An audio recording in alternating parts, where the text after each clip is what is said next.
From 0 to 425 community bank customers this quickly is really impressive. You're going to hear the story of Omar Jordan Coviance and what he was able to do to launch, get everybody on board, get early customers, get them excited, get them started, get them signed, and then scale his company and how he implemented a team to help him grow. Really cool story of a founder's journey. I think you're going to like this one if you're looking to grow yourself. Welcome to Scale Your SaaS, the podcast that gives you proven techniques and formulas for boosting your revenue and achieving your dream exit. Brought to you by a guy who's done just that multiple times. Here's your host, Matt Wolach. And welcome to Scale Your SaaS. Super excited to have you here. Thank you very much for coming. If you are on the podcast network, thank you for being there. If you're on YouTube, thanks for watching. Make sure you are subscribed to the show. You do not want to miss out on any of the tips or secrets that we're going to be sharing with you now and over the next few weeks. So definitely hit that subscribe button. You will be all set. And I am really, really jacked about today's show. I've got Omar Jordan with me today. Omar, how you doing?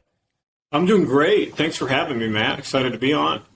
Absolutely. I'm so glad to talk to you. This is going to be a lot of fun. Let me make sure everybody knows who you are, Omar. So Omar is the founder and CEO at Coviance. That's a fintech company that's transforming the home equity lending process with its cloud-based platform, Home Equity Express. It's an out-of-the-box solution. It's proven to increase lenders' efficiencies and productivity output. Coviance partners with more than 425 credit unions and community banks nationwide to meet accelerating digital transformation curve and automate their home lending process. So they are doing some awesome stuff within their industry. Once again, Omar, thanks for coming on the show. Thank you. It's nice to hear you say it, and what a mouthful that was. But that was a good way to explain what we do and what we've been working on for a while. And it happens so fast, too. It is 425-plus community banks and credit unions. This thing was started, we kicked off the gas. We hit the gas in 2018, and here we are. It's just been growing like crazy ever since.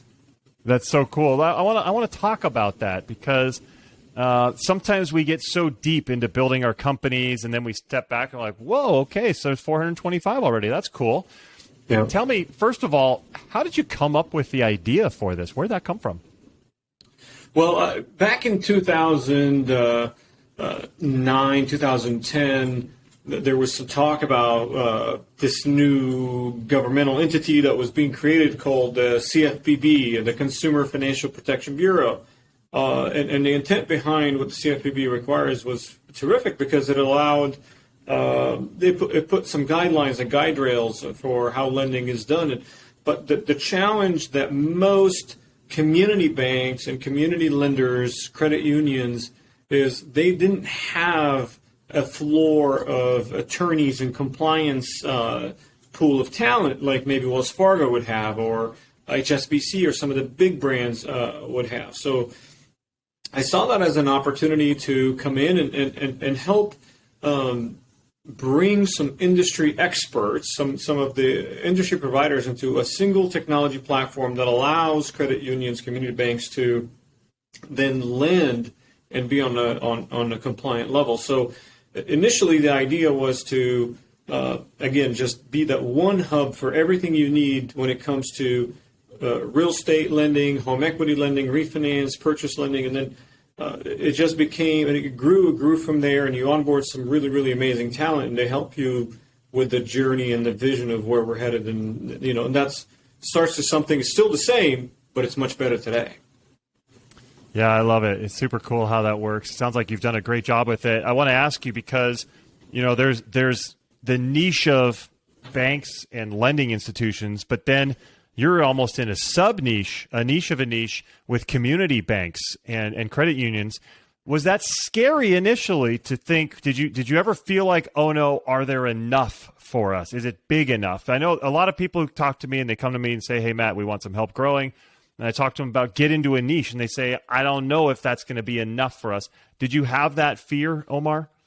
I think not one bit, because initially we were on a mission, or I was on a mission to really provide some level of support, passionate about the community lending, and part of what drove the passion was the fact that I am the borrower that borrows from that community bank, from that credit union. So I owned a few rentals back then, and I went through multiple processes of purchasing a real estate, acquiring mortgages, refinancing, taking out home equity loans.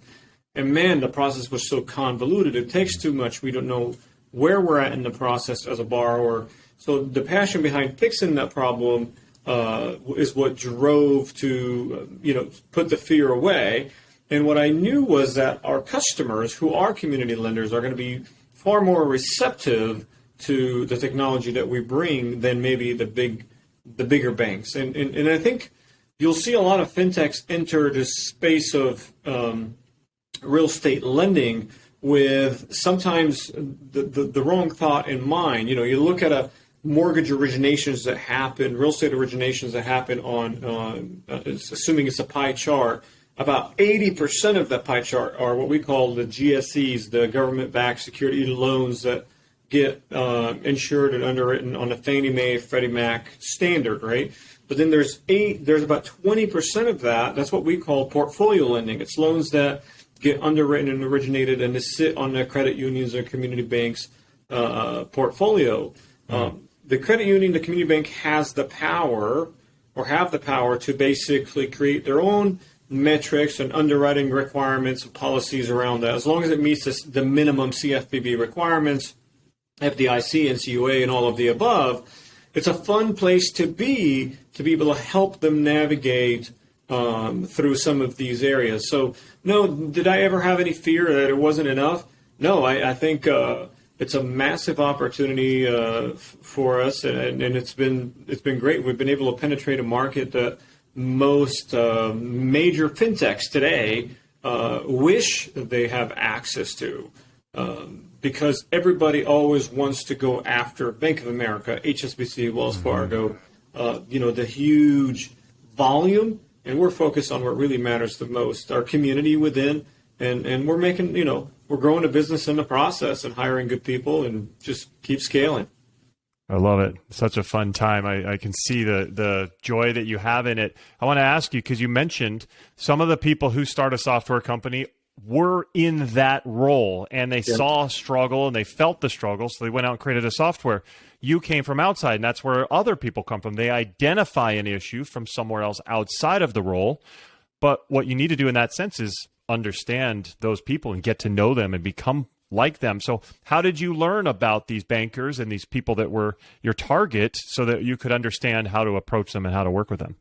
Well, I'll take it back maybe a step further. So that's what happened in 2009. Prior to that, I was a loan officer. So I was on the lending side of things, and I learned how things are done. And I was a loan officer for top 5 bank in the world. So I learned how things done at a level where technology and a process intersect.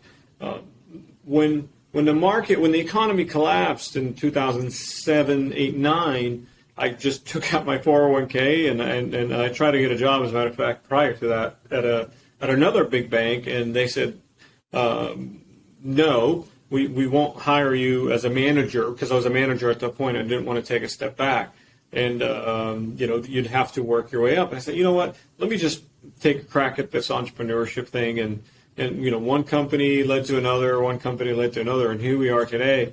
And then post the lending experience that I had, I dabbled into title and closing. So I was on both sides of it, right? I saw the lending side of it, I saw the title and closing side of it, and then that's when the aha moment came together. I've been on both sides of that, and the third side was the fact that I'm a borrower, I'm the customer.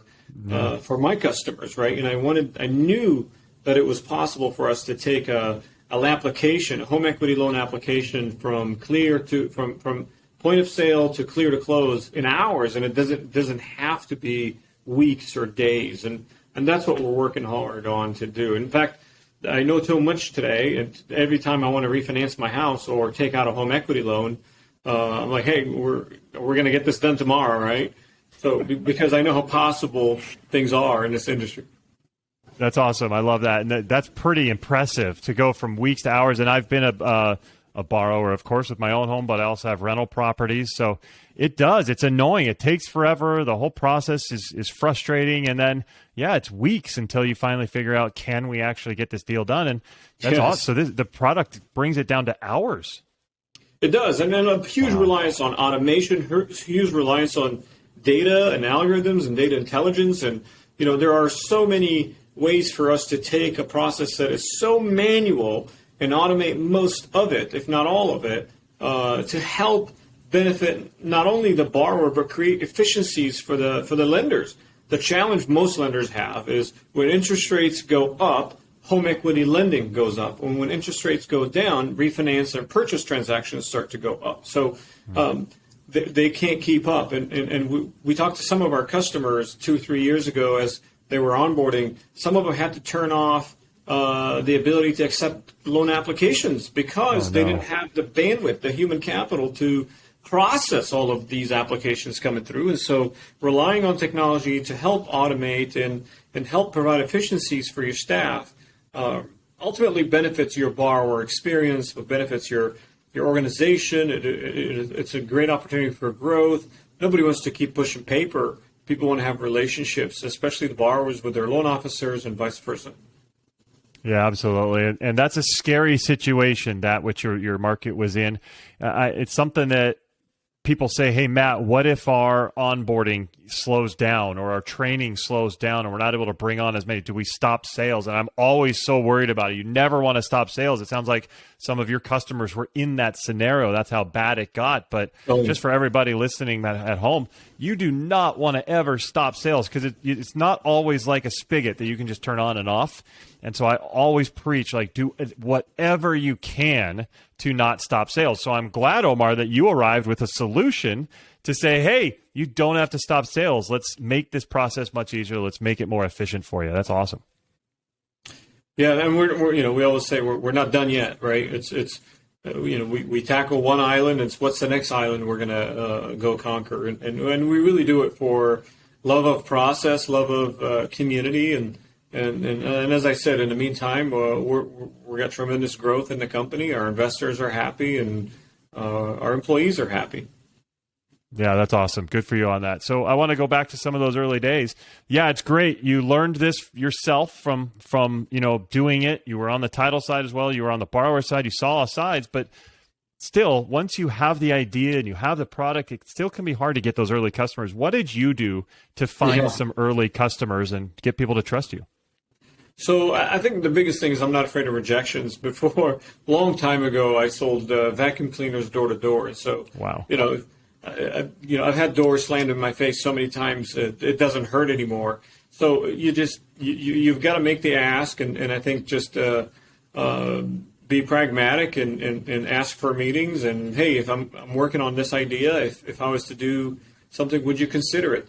And we still do it today, by the way, where we go to our clients and present technology solutions that we've built that we're maybe skeptical if the market would be receptive to it, but offer it at no cost to them, right? Or at a very low cost to them, so that they could try it and be able to help us formulate more ideas around it and be able to go to market knowing what the feedback from our users are. And so I think it starts there.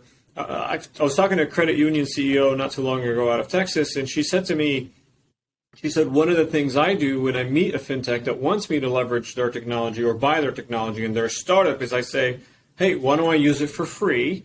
And you can use this as a reference. And so there are customers out there that will be willing to be a voice for you, right? Mm-hmm. If you're trying to prove a concept, then what's in it for the other side? Because they're the ones helping you get there. And so being able to bend some of the business rules and giving the product away for just a small segment until you actually create a story to be able to go to market with is one way that I've always supported and done.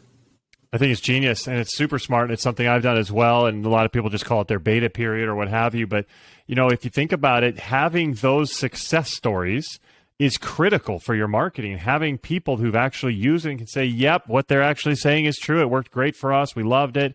And even internally to have some early users so that they can tell you, yes, this is good, change this, we need this feature, add this. And I think all of that is critical. And so a lot of times people come to me and say, hey, we don't even have our first one. So you got to give it to somebody, have somebody using it so you can get the feedback, you can improve the product, and you can create some trust within your marketing.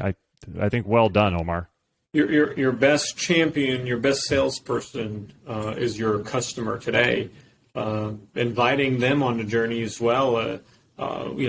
We do conferences and panels and speaking engagements, and me on stage doesn't really make as big of an impact as me on stage with one of our customers on a panel or a panel of our customers speaking about the product. So again, kudos not to me, to the sales and marketing team that think about these ideas, and every time we implement them, it just helps tell the story better. Yeah, for sure. So those are some good things. What were some of the mistakes that happened early that you wish you could go back and change? Man, did I make a lot of mistakes, and did we build products that we thought would be great, and then nobody ever buys them, right? And I think just number one rule around that is never be afraid of failure. But it's hard to go back and reflect the big mistakes we've done and the little ones. You make some good hiring decisions, you make bad hiring decisions, you make some terrible investments and spend time here. You give up too much equity, you don't give up enough equity. You go raise money when you don't really have to raise money. So there's a lot every entrepreneur makes, and then you think, my next company, I'm going to do it that way, but it really never works out the way you want. And that's the beauty of entrepreneurship, is it's ups and downs, and you just learn how to deal with the punches and get back up and keep going, keep punching back. It's fun. You lose all the hair in the process. Keep punching back, just like a Lee behind you. So I love that as a motivation for everybody listening on the podcast. He's got Muhammad Ali picture behind him. But as you were saying some of those things, my own experience was flashing through my head of all those things I did as well, and all the ups and downs, and mostly downs, and things that you thought this would work and then it didn't work, and you thought this product would be great and then it didn't. And It's crazy, but you said it. It's just all a matter of taking that experience and learning so that you can grow and you can improve for next time. It is. And genuinely stop lying to yourself. I think, I don't remember who I heard say, entrepreneurs just lie to themselves, and this is a great idea, I'm going to keep going. I mean, at some point, the market will tell you if they're going to buy your crap or not. So just understand what the market is for it. Listen to your customers. If they're not buying it and they haven't bought it yet, even if you're giving it away for free, then we got a problem in here. And we've had some of these mistakes too. So it's okay to recognize them and just get up and get going. Yeah, I totally agree. So what's the future look like for Coviance? How do you guys plan on getting there? We're working on some really cool stuff. And the biggest achievement that I have day in and out is the team that I was able to assemble. And they make my job so much easier than it was. I'm no longer doing a lot of these things. I get a chance to speak to you and cheerlead them on, but they're the ones who are doing most of the hard work. So working on some really, really cool technology to continue to build on what we've already built. And then beyond that, you think, what island can we conquer next? It's a really, really good space to be in.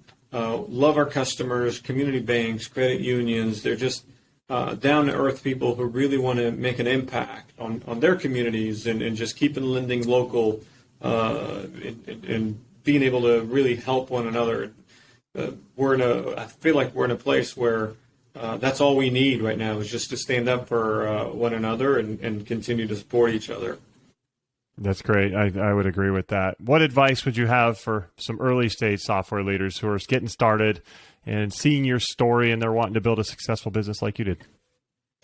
I think number one, just my big thing is I have a plan C for my plan D, and I'm always thinking ahead, 20 steps. If this happens, what happens next, and what things need to take place.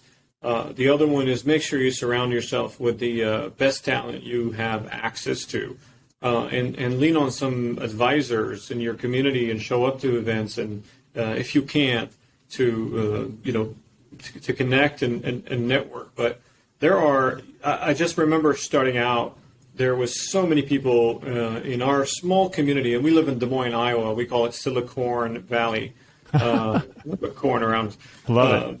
But there's so many champions within the community, and luckily Iowa's small enough to where someone as big as the governor of Iowa would support and get behind fintech and entrepreneurship, not just fintechs, but entrepreneurship in general. And there's some state, local senators that champion you as well, and some C-level people from publicly traded companies that I talk to every now and then that don't even have the time for me, but make the time to answer my call. And I ask, hey, did you go through this? What do you do now?